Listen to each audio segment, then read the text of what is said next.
Welcome to Movie House, a new podcast where myself, David, and my co-host, Connor, podcast away from her, you bitch. from T for 22 Productions. It was either that or you or one ugly mother podcast. I thought that one was worse. Yeah. Talk about movies. Sometimes relevant, sometimes not. Whatever can get us riding that algorithmic express, David. Speaking of which, today, to celebrate the release of Alien Romulus 8 months ago, we're covering Alien vs. Predator. Also to celebrate the 20th anniversary of the film. Yes. I guess. Unintentionally. Coincidentally. Yes. It's a total coincidence, but we'll say that it was in celebration of this not very good film. Precisely. If we'd done this last year, it would have been in celebration of the 30th anniversary of Alien 3. Where we covered Alien versus Predator. Yes. David, open up the airlock and blast me out into a recap. I will do. Off you go, Connor. It's a good job I stripped down into my white panties and put a spacesuit on, just like Sigourney Weaver in the hit film Alien. I wish we were talking about Alien. For you see, the plot to Alien vs. Predator is that Wayland Corp Yes. get a special reading in the Antarctic. Mm-hmm. And you go, that's funny, it looks like a pyramid. There's no pyramids in the Antarctic. Penguins can't build. And then they get there, and all the scientists that arrive there, they go, wow, this is an Alien versus Predator. I tell you what, buddy, there have been some aliens down here, and if my calculations are correct, there'll be some predators afoot too. Well, then the aliens facehugger the humans, as they often do, and the xenomorphs pop out of their chest. Mm-hmm. And predators come down from their spaceship and hunt, as they also often do. Mm-hmm. They fight each other for a bit. They do a bit of a punchy punch, bit of back and forth. Bit of a stabby stab. Stabbing, biting, clawing, pulling at each other's hair. Trying to get the best Black Friday pretty sure deal you they would can. need like a plunger to yank on the xenomorph's head, mate. It's got a pretty long head. You can probably just grab it in both hands and get your fingers in those ridges. Aye.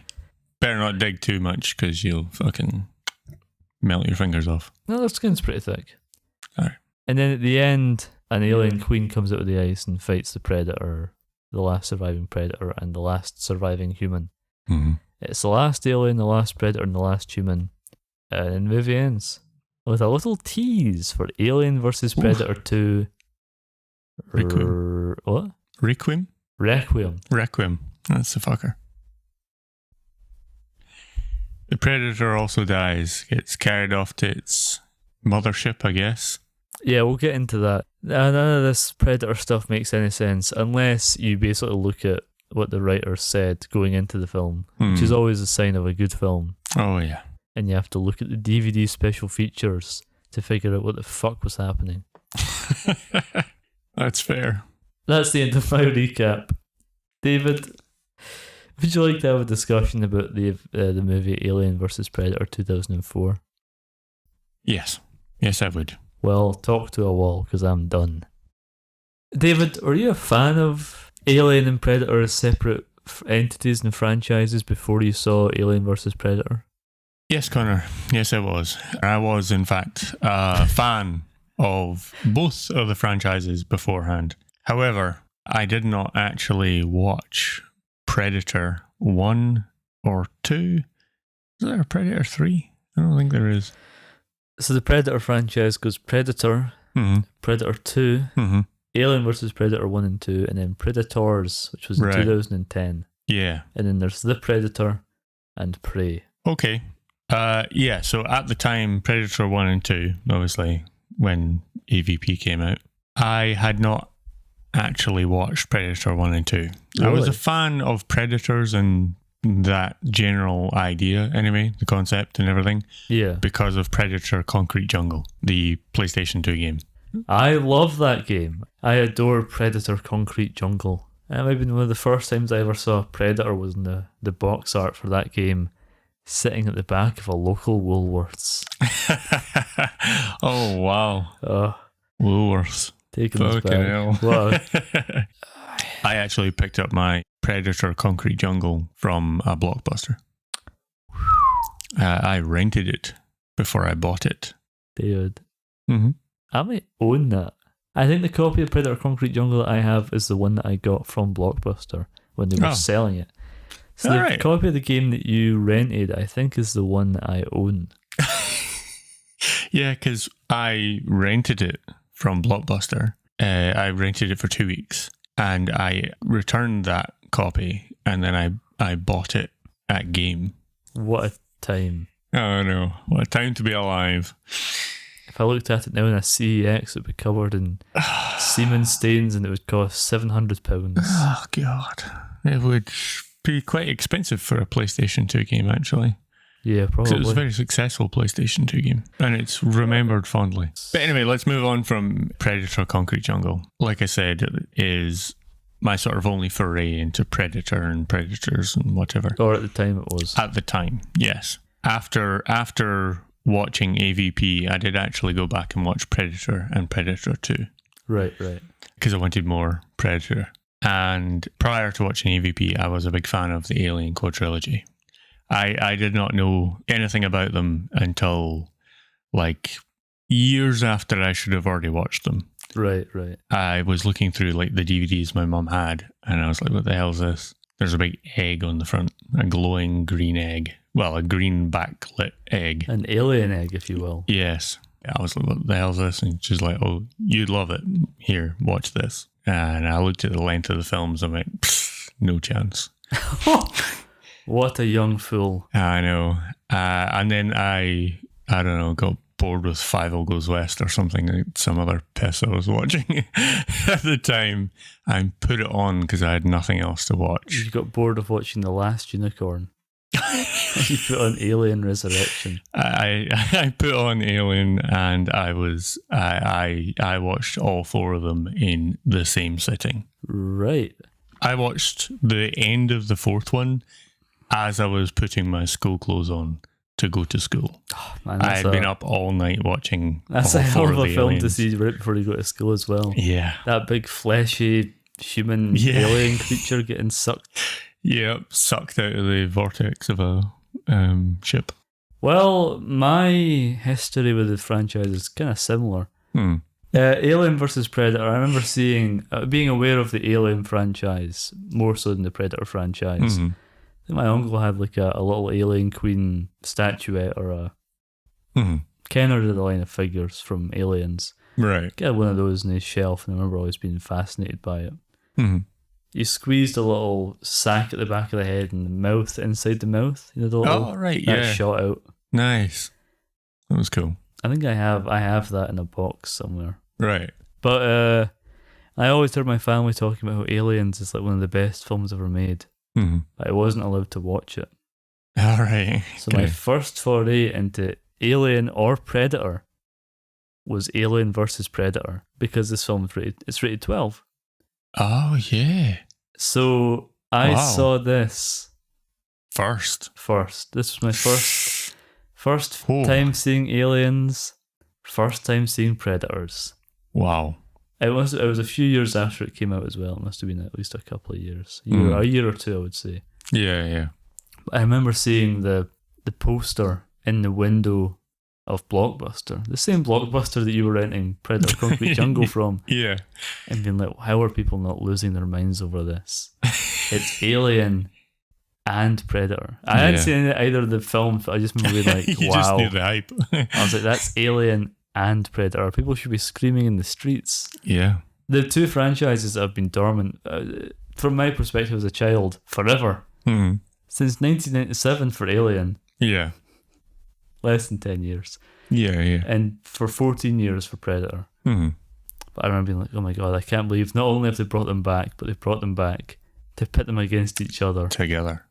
Mm-hmm. And that tagline as well.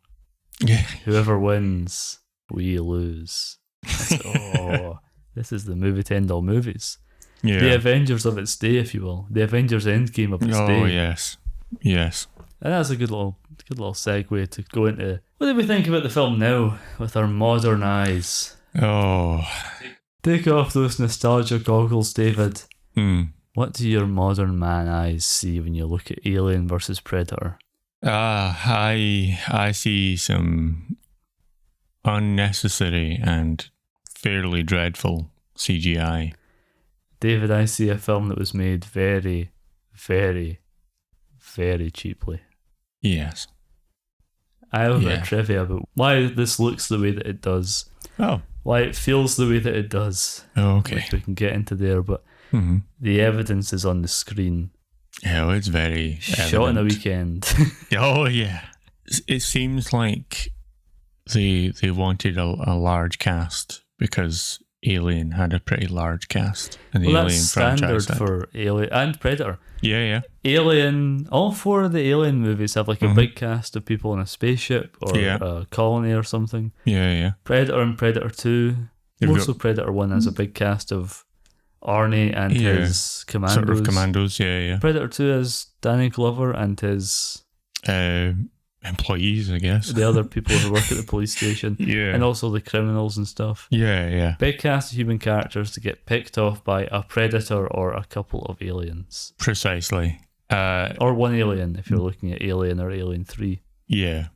However, with this, it seemed like they couldn't kill them off fast enough. They were killing them off in job lots so that they didn't have to pay the actors so fucking much. What it reminded me of... It must have been, because there's no other reason for it. What it reminded me of, and maybe it reminds me of this because it's what it is, but a lot of horror films of the early 2000s, I'm talking Ghost Ship. I'm talking 13 Ghosts. Oh, fucking hell. I'm talking The Haunting. Yep. I'm talking... House of Wax. House of Wax, that's it. I'm talking Freddy vs. Jason. I'm talking Cube vibes. The Pyramid moves. Oh, yeah. It feels like it's taking too much influence, not just from the entire Alien and Predator franchises, which it is, but also from other shit movies from the day. Other popular horror films that were coming out around about that time. Yeah. Like, it can't get enough. It's gluttony incarnate. Yeah. And my God, it's all on the screen. Everything. We'll get into some more detail as we go on, but I'm going to get your general thoughts as well. My general thoughts on Alien vs. Predator now. Well, I seem to know a lot more about how climate, archaeology, history, and everything along those lines works. Yeah. And how it would relate to this film. And also how the lore of the Alien and Predator franchises work, and how this film blatantly disregards the lore of both. Yes. Yeah, exactly. Which we'll get into, as I say, later on. Oh, we will. We'll be really ripping that shit apart later on. But knowing all of that, just it makes it a much tougher watch than I thought it should have been. I was taking notes for this as I went, and my God, it helped. Because it meant I had to pause the film a lot. Because if I didn't, I don't know if I'd have gotten through it. It was quite a struggle for me. We both had to stop about 20 minutes from the end. Yeah. And pick up a different day. Yeah. And it's not a long film. It's really not. I think that when I didn't know much, and all I really could have as my reference for anything is the Alien lore, which is trampled on greatly, but slightly less trampled on. Or you could maybe even go, the two lore can almost coexist. The Alien lore and this AVP lore can almost coexist with each other. So there's a possibility that they could coexist. Well, there's an interesting bit of trivia that you will definitely I've got so much out. Trivia and so many things to say, David, let me tell you. Right. It's interesting to note that technically, as of now, Alien vs. Predator and its sequel are not canon to the Alien franchise. Okay. Because the events depicted in both directly contradict Ridley Scott's Prometheus and Alien Covenant films. Of course. However, they both seem to be canon to the Predator franchise for some reason. And they also completely and utterly contradict. No. I mean, there's the contradictions in this are. I'm talking about there should not be aliens on Earth or existing at all prior to the events of Prometheus, because in Prometheus, of course, Michael Fassbender's David, or maybe more so in Alien Covenant, he invents the xenomorph. Yeah. With his black goop. Remember? Yep. Remember Prometheus? Yeah. Well, there you go. Hell, I forgot about that. And that's in the future. This is in 2004. Yeah. So it doesn't make any sense. Yeah, you got a good point there. Why would there be aliens in the Aztec times getting hunted by Predator if they don't exist until... Or do they exist and then something wipes them out and then Michael Fassbender recreates them? Remade. Doesn't make any goddamn sense. It does not, no. But with the Predator franchise, it's nothing too wacky. Right. If you just include Predator, Predator 2, the two AVP films, Prey, Predators, and The Predator. Terrible naming convention, by the way. Yeah. If you just include those films, there's no direct timeline nonsense. The Predators were around. They've always been around, and they keep bobbing back and doing stuff.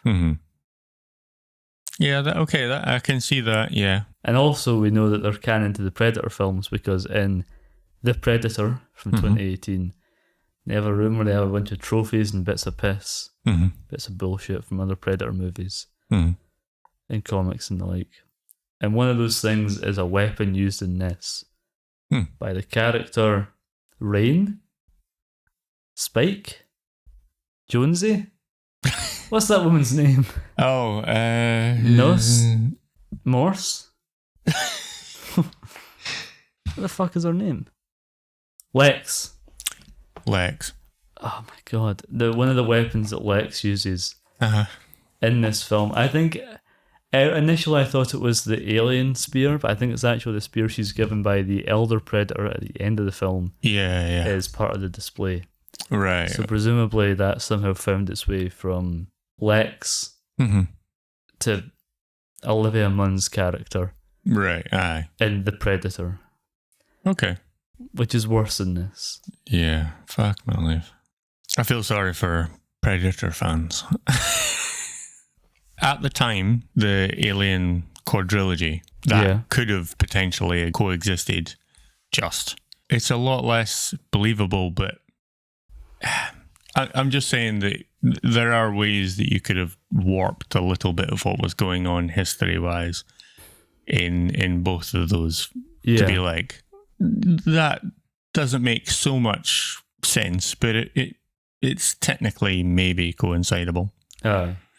It's not like ideal or anything. It's definitely a sort of slap in the face from AVP to the Alien franchise and the Predator franchise. Yeah. But it's still not impossible. It's just requires a bit of suspension of belief in some areas. I feel like it was not as bad when I watched it the first time I watched it. Back in the day. 2 decades ago. Oh, God. Yeah. 2 decades ago when it came out, I feel like it was maybe a better movie. Just because of the fact that it was a case of, again, we were both quite young at that point when we would have respectively first watched AVP. Yeah. Aye. And like I said in my introduction to sort of Alien franchise, I had in one sitting watched all 4 that were out at the time, obviously. And I wanted more. Yeah.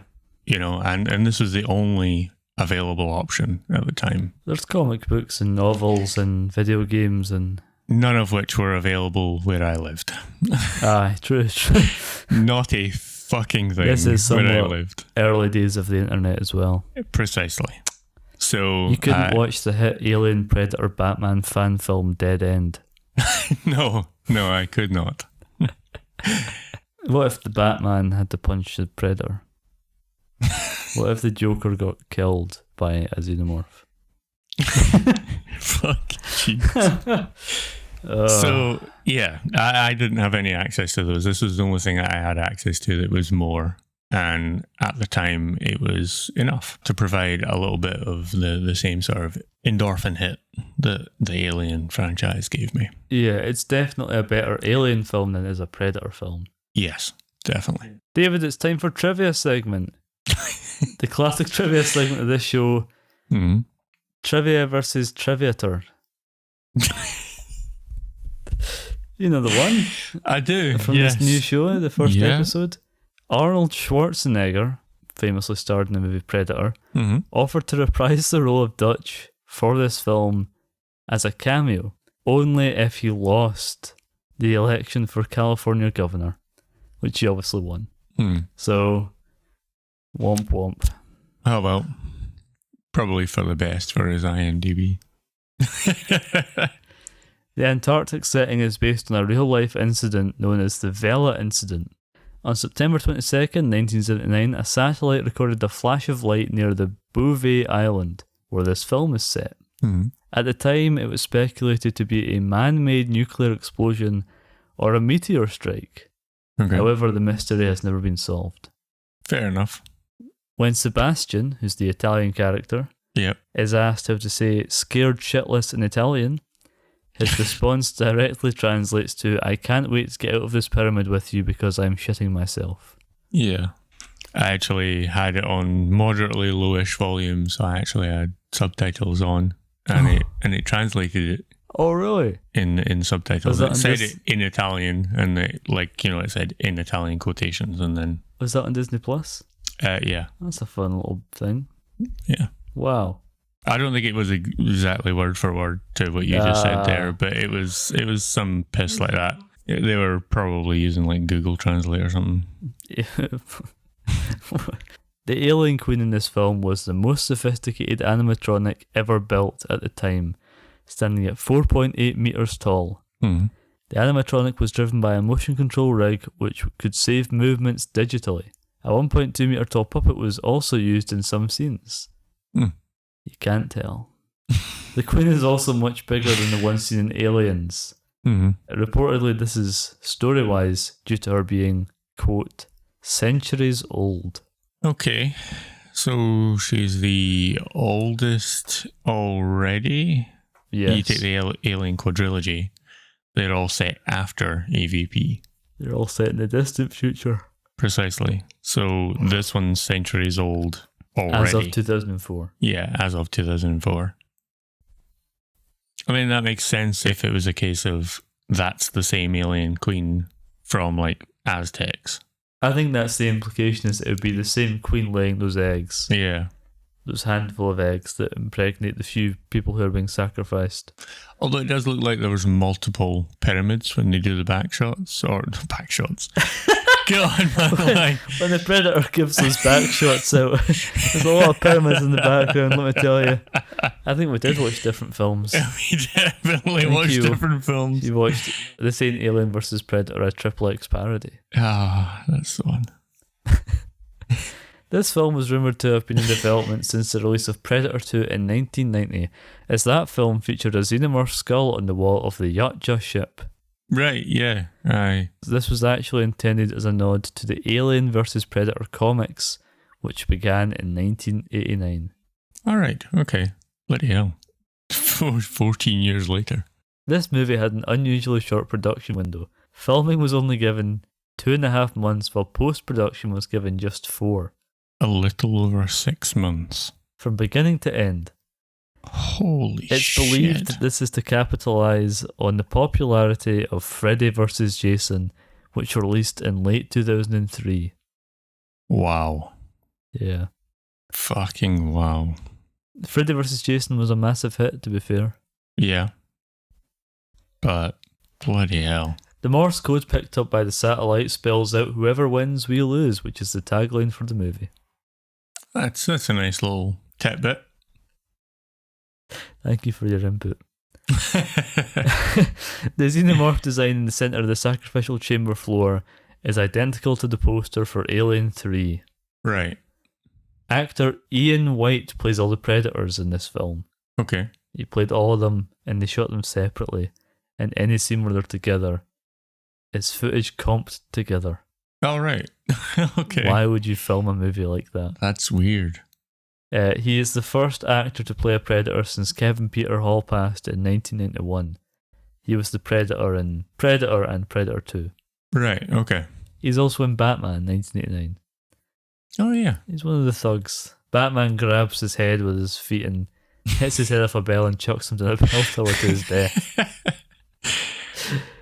Aye. He's also going to play the Predator in Alien vs. Predator Requiem, as well as the engineer in Ridley Scott's Prometheus. Oh, right. He's doing something. I wouldn't say busy, but something. The character Varhayden is named after Mark Varhayden, creator of the first Alien vs. Predator comic. All right, okay. Who's Varhayden, you ask? Yeah. Good question. One of the people that gets killed, I assume. Well, only one of them survives. So, yeah. The words alien and predator are never said. Huh. It's pretty interesting. Yeah. The three predators were nicknamed Celtic, Chopper, and Scar by Amalgamated Dynamics Incorporated. Scar, obviously, because he marked himself with alien acid. Celtic, because his helmet design was inspired by Celtic knotwork. And Chopper, because of his long wrist blades. And the PRM giant capitals. Also because of the line from Predator when Arnold Schwarzenegger says, "Get to the chopper." Remember Predator? Yeah. Remember that bit in Predator? I do. The alien xenomorph puppet could not stop dropping goo. Like the drilling goo that came out of its mouth. So they had a bucket underneath it between takes.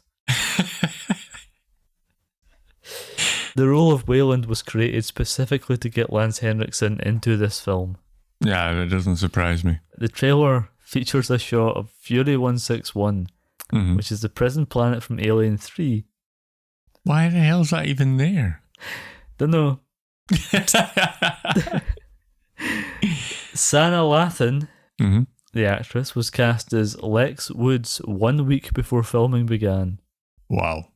Both Peter Weller, who played Robocop, and Gary Busey, star of Predator 2, were approached for a cameo as John Yutani, the other founder of the infamous Wayland-Yutani Corporation. Right, okay. The xenomorph who gets the net-shaped scars on his head was referred to as Grid and Nethead behind the scenes. Guillermo del Toro was offered Alien vs. Predator but opted to make Hellboy instead. He was also offered Harry Potter and the Prisoner of Azkaban the same year. Wow. God. Forget Harry Potter and the Prisoner of Azkaban. Is that 20 years old. Fucking hell. According to the novelization, the alien queen is longer than a blue whale. This is impossible. This would make her over 19 feet long, and she's obviously not that in the film. Yeah. Nonsense. The ship they take to the island was based off an X-Files episode in which a French ship called the Piper Moreau finds a sunken World War II plane and there's an alien in it. I've seen that X-Files episode. Yeah. This is technically Paul W.S. Anderson's second film in this universe. Okay. Because he also directed the movie Soldier in 1998 with Kurt Russell, which is confirmed to be in the Blade Runner universe. Alright. And Blade Runner is confirmed to be in the same universe as Alien, which Ridley Scott also directed. Ah. So Alien, Predator, Alien vs. Predator, Blade Runner, and Soldier are all in the same universe. I did not think that any of them would have been in the same universe. Well, I always thought AVP would be like, holy shit. They're part of the same fucking story. How is this? What the fuck are you saying? Well, it was more along the lines of flapping? It was more along the lines of the fact that I was like, I always thought Alien Predator would be like, holy shit. Yeah, holy shit, how are they in the same fucking thing? How are Alien and Predator in the same universe? So I was always like, wow, that's a surprise. That's a surprise, as opposed to Blade Runners in the same fucking universe. Yeah. Soldiers in the same universe. I haven't seen Soldier. Don't even remember if I've seen Soldier. Probably have. I don't want to see it. Ah. Lance Henriksen, starring in this film, became the second actor in history to be killed by an alien, a predator, and a Terminator. Oh. Who do you think the first is? I don't know. It's Bill Paxton. Oh. Bill Paxton plays the punk in the Terminator. He's in Aliens, obviously he's the guy that says "Game over, man." Yeah. And he's in Predator 2, he's one of the cops. Oh. Okay. A deleted scene shows that Scar is aware that he has been impregnated with a xenomorph and attempts to stab himself through the chest with a ceremonial dagger before he succumbs to his wounds. What? I'm glad they cut that, because that would have just made it even more shite. That's hard to do. Because he already fucking knows. He knows before he that. knows. He got face-huggered. Yeah. What a moron. Fucking Jesus. The idea of a human female being accepted as a hunter by the predators is taken from the comics, namely the character of Machiko Noguchi. This character actually goes on to live with the predators on their island. Oh. Takes their big predator dicks too. Apparently so. The elder predator's helmet is also adorned with a xenomorph mark, implying that he was the winner of the hunting ritual that occurred a century before. Yeah. Maxwell Stafford almost being cut into cubes by the predator net weapon is a reference to actor Colin Salmon's character. Right. Colin Salmon plays the guy. He's also in the movie Resident Evil, which was also directed by Paul W.S. Anderson. Tall Paul.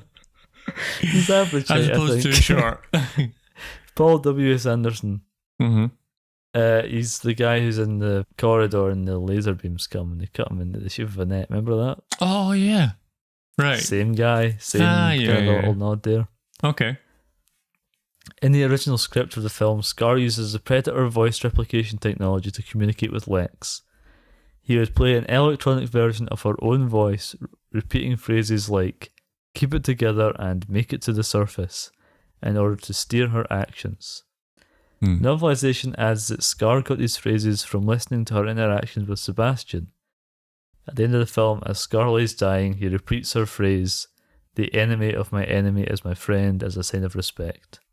I feel like the not constantly using it, but a little bit of use of the voice replication would have been kind of cool. You don't use it at all. I know. That's in what the entire I mean. film. That's what I mean. But actually using a little bit of that would have been quite good because, like I said, my sort of whole foray into Predator at that point was Predator Concrete Jungle, and you use that you do indeed. all the goddamn time in that, and it's great. The Grid Xenomorph is the only character to ever kill more than one predator. That is true across all the films. The novelization clarifies that Scar's knife is made out of a sharpened xenomorph bone, and as such is impervious to the creature's acid blood and able to cut the head of one of the creatures without melting, unlike Chopper's wrist blades, which disintegrate immediately. David? Yes. Prior to the release of Alien vs. Predator in about the early 2000s, there was talks of a film that would technically eradicate the events of Alien 3 and Alien Resurrection. It was to be written by James Cameron. Okay. With Sigourney Weaver and Michael Biehn set to reprise their roles. With Newt also returning from Aliens. And was to be directed by Ridley Scott. Okay. However, due to the financial success of Freddy vs. Jason, Fox cancelled that project and sought to instead move forward with this film, Alien vs. Predator. All three, Sigourney Weaver, Ridley Scott, and James Cameron, vowed to never work on the Alien franchise ever again. Wow. Ridley Scott has obviously gone back on this because he made Prometheus and Alien Covenant and was a producer on Alien Romulus. Right. And Sigourney Weaver reprised her role as Ripley in the video game Alien Isolation. Yeah. Wow. But still, what could have been? Could have been something really good. That is the end of Trivia versus Triviator. So what are we saying now about Alien vs. Predator? What kind of conversation are we having? One of the things that I noticed about the design of the Predator in this, right, I don't know if you caught this, mate, is the mouth, the predator mouth, and I've noticed this in other predator movies as well. Right. When it's closed, the flaps at the side, the skin flaps between the mandibles, fold. They fold and they kind of hang over each other. Yeah. I think the reason that happens is because when they're casting the skin for the predator face, they go widest possible jaw position, mandible position, and then when you have it closed, the rubbery skin doesn't sit properly. With the original Predator that Stan Winston designed, it was designed to be shut, and then that skin stretched when it roared, like skin would. Yeah. It's something I've noticed not just in this film and its sequel, but also in Predators and the Predator and Degree and Predator 2. I think so, yeah. The only two that don't have it are Predator original recipe. And is it Prey? Prey doesn't seem to have it either. Yeah. But that has a totally different Predator design, to be fair. But you see what I mean? It's a small thing, but I think it makes all the difference in convincing you that the Predator is real, making it look like a real creature, you know? Yeah. I think that definitely makes a lot more sense because, let's face it, you've got like gliding birds or gliding squirrels and lizards and whatever else, and they're not sitting there with folded up bits of skin. It's just stretchy skin. It's like my face. Yeah, I mean, if I open my mouth, I can open my mouth pretty wide. When I have it shut, my cheeks don't hang and fold over each other. It's not sitting there looking like a British bulldog. Especially considering these predators, and I didn't actually get into this in trivia. I'll get into it now. I'll get into it because the film doesn't get into it. These are young predators on their first major hunt. Yeah. Which kind of explains a criticism that a lot of people had. Is how easy they were to die. Why does one xenomorph kill two of the predators and then the third one gets facehuggered? Yeah. 3 predators and 2 of them die pretty swiftly. They do indeed. If you're going to do that, why not? I mean, I guess you want shots in your film of aliens killing predators to go with the shots of predators killing aliens. Yeah. And that's why you wouldn't just have one predator go down on his lonesome. Yeah, exactly. I don't know. Yeah. I don't know. It seems like the kind of thing that it's like you've got. I get it. They're young predators. Yeah. Right. But this is supposed to be like a creme de la creme battle. Right. This is as far as anyone's led to believe anyway. If you just watch the movie, I don't know if writers have said otherwise and contradicted this, but it's like the cream of the crop of predators. It's the cream of the crop of student predators. Right. Versus cream of the crop, the aliens. Normal aliens. Normal, like but that's what I mean. But aliens are like. Well, I think it's also like the thing. It's not. These aren't apex. I'm going to get into some. Things. These aren't big chaps, which are the aliens and the xenomorph in the original Alien. These are the kind of warrior aliens that you see in Aliens. The aliens that get absolutely blasted away by colonial marines with pulse rifles. Yeah. These are predators. And 2 of them kill 0 xenomorphs. Yeah. One of them kills 1. I think that's Scar, isn't it? Not Scar, the one that his arm things melt. Oh yeah, I guess. Blades or whatever he's fucking called. Shudder. Fucking shafted. Shafted the predator. That's what you call when you go to the police and you report someone as a predator. I've shafted the predator. Yeah, because he shafted me. No. Oh, horrible. What did I say his name was again? Blades? Gauntlets? Gloves? Chopper. So far from what his name actually was. we were going down the route of shafted, apparently. Get to the chopper. Oh, of course. That's how we should have remembered it. That classic line from 2018's The Predator. Oh, God. Yeah. Something else. I'm just doing something else. Little things I've noticed about the film, right? Okay, yeah. It's shot in such a way that there are certain scenes, and I get that some people you have to do this. Sometimes you have to do this because you have any other options, but I personally see it as a sign of a weak filmmaker. Okay. There's the big words, Mm-hmm.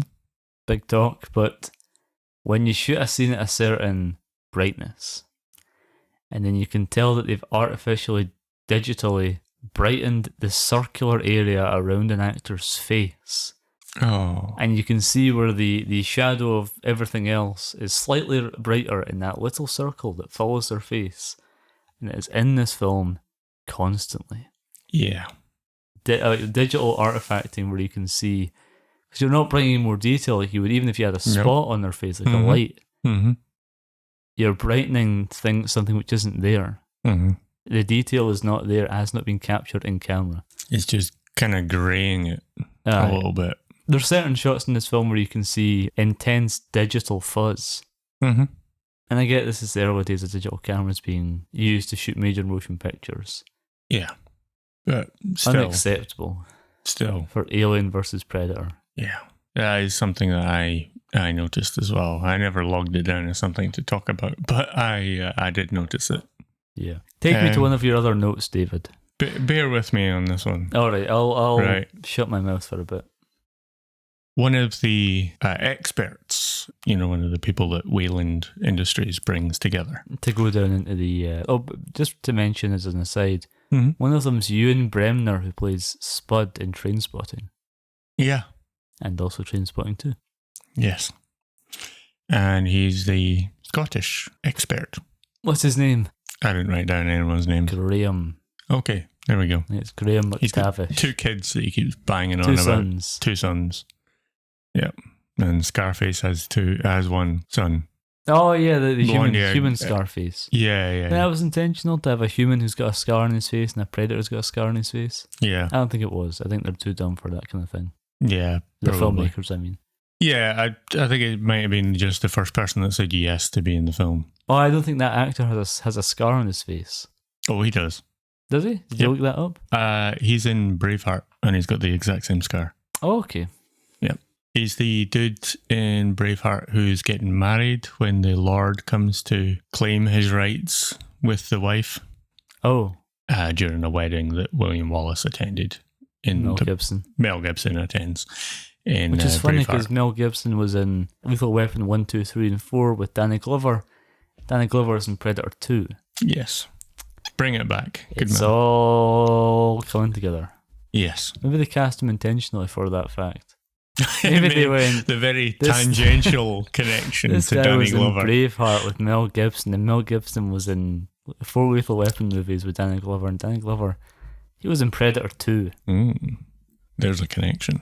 Oh, Oofed. Boy. Oofed. Oof, baby. It's the most it's got in common with Predator 2. And that's not much. Yeah, probably. No, some of the Predators at the end were based on the Predators at the end of Predator 2. Yeah. I clocked that. Yeah. What was your thing you were saying about... Yeah, what I was saying here, right. So one of the experts during the sort of whole gathering and speech and everything that Wayland... What was his name again? Bishop Wayland. I think you're wrong. I think his name's Bishop in Aliens. He is Bishop in Aliens. Lance Henriksen. According to IMDb, I think... His name is Bishop Wayland? His name is Bishop Wayland. They really wanted to double down on this. But he also plays a Wayland in Alien 3, though. Mm-hmm.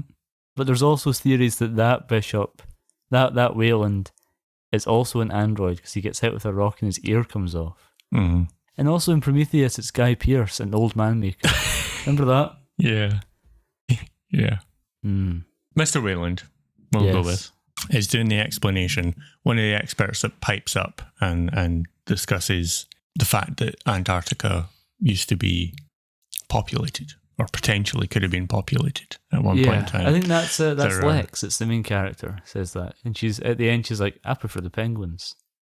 Yeah, no, it's more the during that speech at that point, Lance Henriksen is referencing one of the experts that told him about the ancient maps that displayed Antarctica with no ice. Right. There is one map that displays Antarctica with no ice. Oh, really? It's a legitimate map. It was made by a map maker who did not know how to draw maps. Oh, right. He was fairly famously bad at map making. Ah. A lot of conspiracy theorists use this map. Oh. A lot of conspiracy theorists use this map. It's unfortunately so very easy to just prove that they'd never even been to Antarctica. Alien versus Predator, cancelled. Yeah. It's just more along the lines of, nah, he's a desperate man. Just fucking say that the pyramids, I mean, the way the movie's going anyway, just say it's fucking there. Why would the predators hunt in an ice pyramid in Antarctica? Why in Antarctica when remember in Predator 1 and Predator 2 they make a specific point of being like, the predator's here in the jungle because it's very hot. Yeah. The predator's here in the city because we're in a massive heat wave. Yeah. Predator 3, Predators, we're on that predator's planet and it's scorching hot here. It's like a jungle, they say. Yeah, yeah. It's like a jungle in Predator 1987, I think is the exact line. It's like a jungle in that film that came out. My God, it's so hot. I could be Danny Glover working in a city as a cop, but not in Lethal Weapon 1, 2, 3, or 4. Precisely. Only in Predator 2. Because of the heat wave. Because of Predator. Well, that too. So why would the predators be hunting in ice? How come when the facehugger gets that girl with the short hair who has like one line, who's obviously meant to be like Vasquez from Aliens? Yeah, yeah. The facehugger gets her, and then about 3 minutes later, she wakes up, dead facehugger next to her, and a chest burster comes out of her. Yeah. Remember in Alien when Kane got facehuggered and it was like an entire thing and a lot of time passed? He was in the med bay getting looked at with the facehugger on, and he tried to cut it off and all that happened, and then eventually it came off. He had a good period of time without it, enough to where he was sitting eating a meal when it came out of his chest. Yeah. Nah. None of that. It's very inconsistent because also the Italian guy, what was his name again? Sebastian. The Italian Sebastian also gets grabbed, not killed by the alien, grabbed and taken away. Like in Aliens. Yeah. And taken back to the nest, facehuggered. And then 50 minutes later, Lex turns up, coincidentally picking up a gun 10 seconds before she needs to shoot. A gun with one bullet in it, apparently, because it's open after she fires it. Yeah, also a gun that had no bullets in it because of Graham. Bremner. Yeah. Graham trying to shoot all the fucking aliens, all the facehuggers. Also, the Predator gets facehuggered. Like half an hour into the film, The Last Predator. And an hour of the film later, the entire runtime that they're in this pyramid. Yeah. Is that alright? He's fine. He's fighting, he's killing. And even he dies, and 75 minutes later, he's still okay. He's on the ship in space, man. Yeah. They are fully in space. They've left Earth. He doesn't get chest bursted until the sequel. Alien vs. Predator. Yeah. Redemption or whatever. Yeah. Revelations. Requiem. Fucking. Requiem, that's what they should have called it. Requiem. Requiem. Every time someone from the film says it changes. I don't think anyone ever says Requiem in Alien vs. Predator. Requiem. AVP 2 is what everyone just knows it as, I'm sure. AVP 2. David, we're going to a new segment. Oh, good. It's all new. It's a new segment from the one we were doing just now. Right. Where we just talked a bit about the film. This is a recurring segment called References to the Alien and Predator franchises contained within this film. Like I said, I'm glad that's going to be a recurring segment. Nice. Snazzy title. For what are we doing next week again? Next 2 weeks. What are we doing? What film are we covering? We're coming back to cover Beetlejuice. Okay, so in Beetlejuice we will see what. If I see one, I'll say it. Yeah. See it, sort it. Another local David, reference. Ewan Bremner's character, Graham's flare light moving across a crack in a door, right? Before he sees that penguin.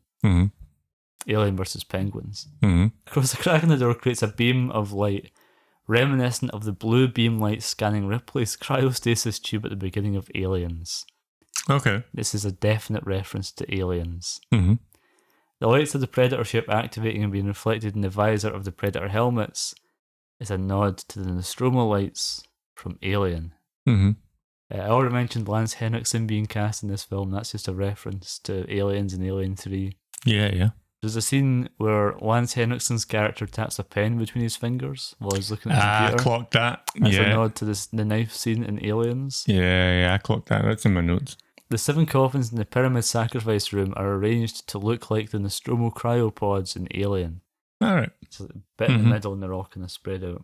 Sorry to interrupt there, No, that's but fine. did you also clock the fact that there are exactly 7 people in the sacrifice chamber? Yeah, that was part of that. Yeah, because it was like you've got the 7 tables or You've bits got for them to lie down on with the 7 eggs. But Ripley, Kane, you've got, Dallas, Brett, Parker, and Lambert from Alien, all 7 of them. Yeah. Off the top of my noggin. I would never remember that. Barely remember Ripley, name-wise. I am terrible with names. I am obsessed with Alien. I'm aware. But in AVP, when they get left behind, they're like, oh, you guys, you, and you guys, stay here. There are exactly 7 of them in that room. Really? I didn't clock that. I counted when the eggs started to go up, and that's exactly how many were left in the zoom out shot, covering the whole room. What a weird coincidence. Why the fuck would you leave 7 people in a 7-person sacrifice chamber? You literally, like everyone, they walked in and went, this is a sacrifice chamber. There are 7 sacrifice beds. Yeah. Let's leave 7. 7 of you stay here and have a snooze. Yeah. Have a little sleep. When the explorers first encounter a predator in the pyramid, they open fire on its last known location but hit nothing. Mm-hmm. This is a reference to the minigun scene in Predator 1987. Yeah. Lex being close to the alien as she cries and the alien's kind of snarling at her. That's a reference to the scene in Alien 3, obviously. Yeah. There's a scene where the red triangle, the Predator's gun, makes its way up a character. That happens a few times. That's a reference to the movie Predator. Yeah. Lex almost says ugly motherfucker. Yeah. That's from Predator. Yeah. And the alien queen stabs Scar through the back and out his chest and lifts him up with its tail, like it does to Bishop in Aliens. Yes. That is too many references. Yeah. And I'm sure there's some that I missed. Yeah, it's too much. It's kind of unfortunate. I know you haven't seen Alien Romulus. I don't want to get too into it here. Okay. But in Alien Romulus's third act, they do this as well. And it detracted a lot from the film to me. There's characters jumping down shafts and saying things like, get away from her, you bitch, even though it's out of character. And Aliens hasn't happened yet. Right, yeah. Timeline-wise, it's before Aliens. So why are you saying that? You don't know who Ripley is. Why are you saying that weird line that doesn't fit your character? Yeah. Why would you say those exact words? It's like when you're watching Terminator Genesis. Or Terminator Dark Fate, and one of the characters is like, come with me if you want to live. It's like, well, you haven't seen the movie Terminator, so you don't know that that's a saying. Yeah, exactly. Stop fucking saying it. Shut the fuck up. Yeah. I give Predator 2 a pass for the ugly motherfucker thing. In no other Predator movie. Yeah, aye. That's fair enough, because... Stop saying get to the chopper. I think it's also is it not in Predator 2? That's one of the first times he actually sees his face with the mask off. In Predator 2, I think it's that the Predator says it to a human. Oh, yeah, so it is. The Predator sees a human who's like scarred. I think it's one of the gang members, and he goes, "You're an ugly motherfucker" to him. In his Predator language. That's fun. Yeah. If we do something fun with it and interesting, then that's something, but that's just nothing. Yeah, all of this is list I've just read out. It's nothing. Yeah. It's wafer thin. Yeah. That's what this segment's called now. Wafer thin. Wafer thin. David, it's time for wafer thin. Sing the wafer thin theme. That's the one. What else have you got to say about Alien versus Predator? I'll say this before I let you continue. Yeah. I despise the Predator designs in this film. Okay, yeah. Big, bulky, dumb, stupid, rugby player looking ass Predators. Stupid fucking chest designs. Absolutely audacious. Yeah. It's that thing of, well, the Predators need to be square-shaped because the aliens are very sleek. They did the same thing with Freddy versus Jason, where they were like, Jason needs to be 9 foot tall. Yeah. It's a 7.5 foot tall actor wearing platform shoes to create the visual difference of him towering over Freddy. Yeah. Because Robert Englund's quite short. Yeah. But it's unnecessary here. Yeah. It looks stupid. The Predators look bad in every single shot that they're in. I think they really just try to. They're meant to be sleek hunters. They're not meant to be. I think they're just trying to recreate Freddy v Jason, but with a different franchise. Yeah. Or franchises. I'll say this. Mm-hmm. Alien vs. Predator got a sequel. Freddy vs. Jason did not. Which is an astonishing fact in itself. How come they haven't made RoboCop vs. Terminator yet? Yeah, it's 89-year-old Peter Weller and 78-year-old Arnold Schwarzenegger sagging it out. Get them in a steam room and towels, sagging it out. Fucking hell. That's just the entire movie, just them sitting in a steam room. Just sacks sagging. Bitterly talking to each other. Peter Weller's like, I was in Naked Lunch, you know. And I wasn't in RoboCop 3. Yeah. So, one of the other sort of parts that I was like, about in AVP is the old whaler village that they rock up to. Yeah. One of those things is it's like little details, among other things. It's like little details where they're like, oh, this they say one of the first things that's said as soon as they walk in the goddamn door.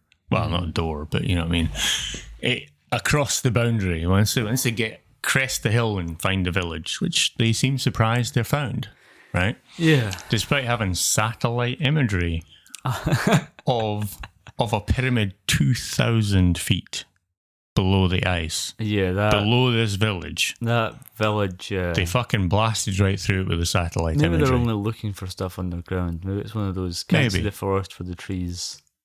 Can't see the whaling station for the ancient pyramid 2,000 feet under the ice. Maybe. So they seem surprised that they found it in the first place, despite having satellite imagery of the area. I also have no idea how this Lex person knows where the hell it is. Like, how do you know where this whaler village, this random whaler village on some random ass island to do with in the Antarctic Circle? Yeah. How do you know where that is? Yeah. Also, it specifically says when you're watching it, it goes, it's this island, heading unknown or classified for the ship. Mm-hmm. So it tells you what ship it is, the icebreaker, whatever, the one that you said. The one from X-Files. Yes, the one from X-Files. It says the heading is unknown, and then it tells you the exact island that they're on, which just seems weird. Why it's heading classified. They tell us the location. The location doesn't match up with the fact that they've been breaking through sheets of Antarctic ice to get there, because the location, they've gone through the Antarctic to get to an island within the Antarctic Circle that they could have just gone round those sheets of ice to get to. Yeah. It is waterlogged. It is a waterlogged island, not covered and surrounded by ice. It is an icy place, but not completely and utterly encased in ice. Mm-hmm. Hence why there's a whaler village there. Yeah. If it was encased in ice, you couldn't have a whaler village there. You couldn't fucking whale there. Yeah. Because you would never be able to get the whales out the water. Nor would you be able to stab the bastards. So not really plausible there. Right. A lot of just inconsistencies. And the fact that the whaler village was abandoned in 1904. Okay. The buildings look consistent with 1904 construction. Yeah. Roughly. The cutlery, you know how Graham breaks that cup, tries to pick a cup off the table? Ceramic mug, yes. Yes. Well, there you go. It's a ceramic mug, not china. It would have been fine china. If they were using a mug at all. Exactly. It would have been metal, maybe. It would have been metal, or it would have been fine china. That would have been your only real options, because let's be completely honest with ourselves. If it's a whaler village in the Antarctic, it's probably British. Aye. Unfortunately. Yeah. Yes. So. So, it would most definitely not have been ceramic. Aye. And it's not just that. There's lots of other little things, but yeah, you were saying. Here's another thing for you. Mm-hmm. A Predalien does not exist in the Alien vs. Predator comic books. Because it has been established that the Predator evolved their mandibles specifically to fight off facehuggers to ensure that they could never be bred.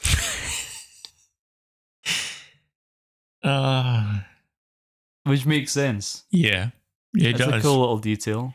It's a nice detail. In the comics, and not in this film. And not. As much as I think the idea of Predalien is interesting, and you can find ways around that. You could have like an alien maybe breaks off the Predator's mandibles and he's encased in one of those things from Aliens, and a facehugger gets him then. Oh my god. Yeah. It would make a Predalien even more rare because you have to break off the mandibles and capture a predator to make one. Capture it alive, break off the mandibles, everything to get capture to it that alive point. In such a way that it can't touch that gauntlet that's going to set off a giant bomb. Yeah, exactly. Remember Predators? It used to be every time they went to die, they would set off a giant bomb, and two of them die in this one. They don't do a fucking thing. Yeah.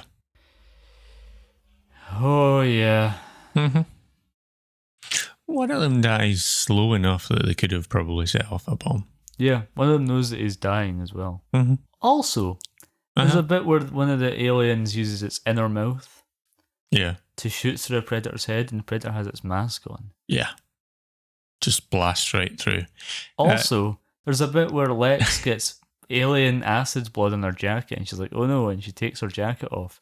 Remember when that nearly melted through the hull of the Nostromo? A little bit from a facehugger squirted onto the floor and it immediately dissolved, and they were like, oh fuck, it's going to eat through the hull. It's going straight through the floor. Not those nylon fibres though. No. Not a winter sports coat. Not a Caramore jacket.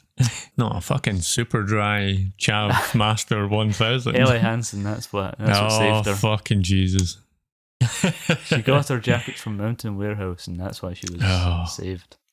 That's the one. This episode is sponsored by Mountain Warehouse for all your alien survival needs. Yeah. Oh, God, okay. Here's another fun fact for you. Yep. Sigourney Weaver agreed to do the film Alien Resurrection because she heard that the studio were considering doing Alien vs. Predator if they didn't move forward with Alien 4. And she said that idea sounded so fucking stupid that she agreed to do Alien Resurrection so Alien vs. Predator would not be made. And less than 10 years later, there were two of them. Yeah. I was going to go down the route of more history shit that makes none of this make sense. Go ahead. At multiple points, there's references from the experts, archaeological experts, multiple different experts, so not just the same one who's maybe misinformed. Is this the bit about how there were Egyptians in the pyramid? And Aztecs and Incas, even if it wasn't frozen over the Antarctic, the Antarctic. How are Egyptians getting from Egypt to the Antarctic? Yeah, were they sailing for 60 years? It's really fucking something. It is really something because it's. The multiple Did the predators experts, pick them up in their predator ships and fly them there? They must have done, because it's multiple ships. Did they get an in-line? Did they get an in-air meal? Or is it like swimming? Like a British Airways packaged reheated shite meal? It's actually not that bad. Well, yeah, I imagine so. But is it like swimming? Can you not have a meal before you get facehuggered?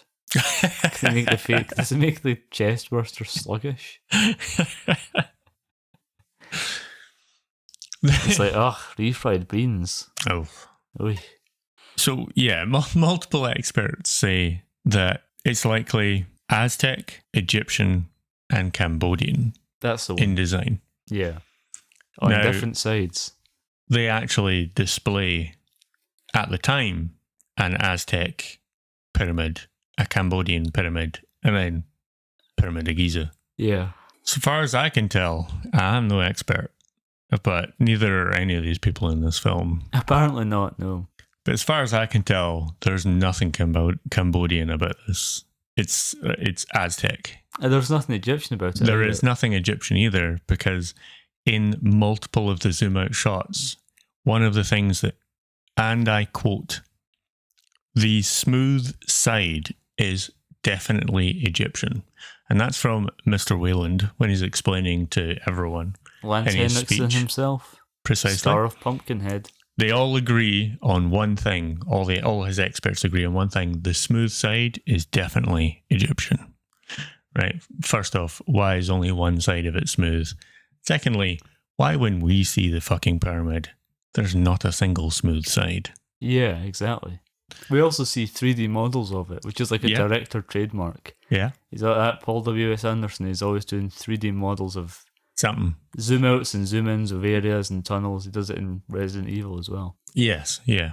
There are no smooth sides anywhere in there. No. So I don't know where they pulled Egyptian out of them, you know. Out of their fucking arse, apparently. And they confirm this with Sebastian when they're inside there. Not when they first reach the first wall, not when they first see the pyramid, but when they get into the sacrifice chamber and he looks at the sort of activation chest. And there's different under the sacrifice chamber. Sorry, only the chosen may be admitted or some piss. Yeah, only the chosen may enter. It says that's the one. Only the chosen may enter. Yeah, and he's like, oh, there's Cambodian here as well. But they show you Aztec carvings. Or Aztec style carvings, actually. Probably not the actual real deal. Aztec carvings. Also, how would that work? Are you building that pyramid one side at a time? Yeah, it would be structurally unsound. Are you building, one side of that pyramid and then waiting for the next? I don't know. Waiting for the next civilization to turn up. Who gets to build two sides if there's only three different? If it's Egyptian, Aztec, and Cambodian, supposedly. It's the front three sides are Aztec because you see the front left, the front right, and the front.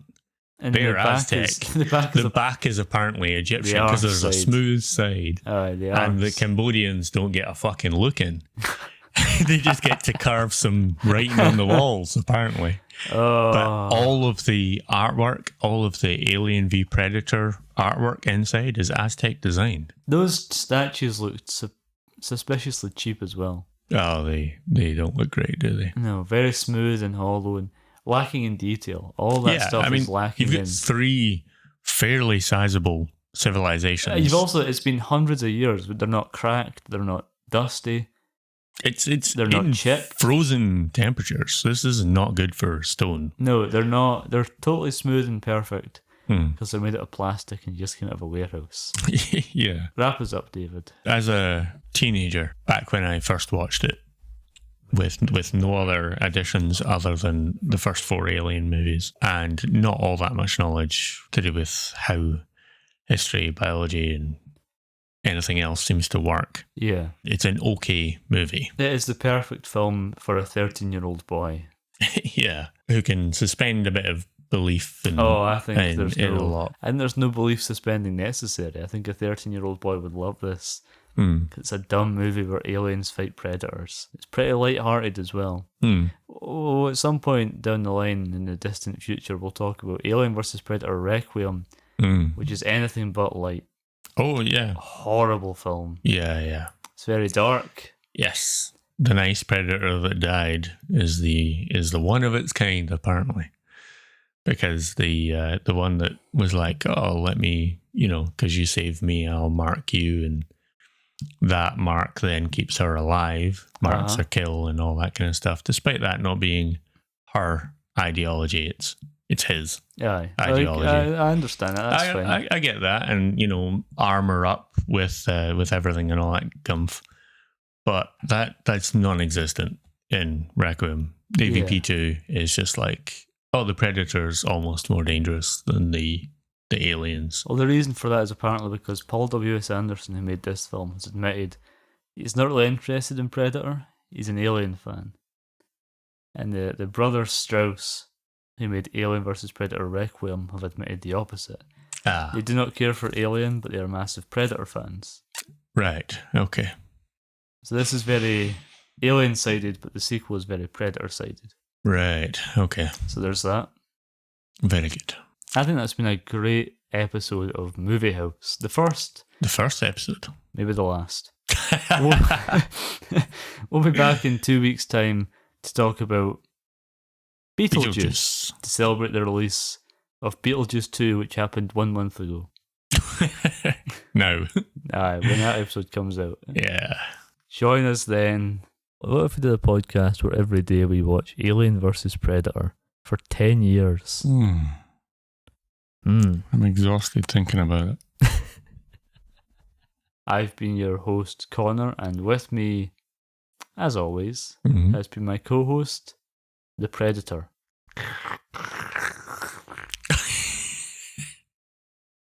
That weird clicky thing that he does. You can't do that with the human mouth. No, you can't. And also, David has been here. I don't fucking know. Oh, yeah, that's been me. Forgot I was here for a minute. Thought you were the Predator. Yeah, I did. I was far off. A Predator. Tatty bye. See you. Or not. C422 Productions, honey boy.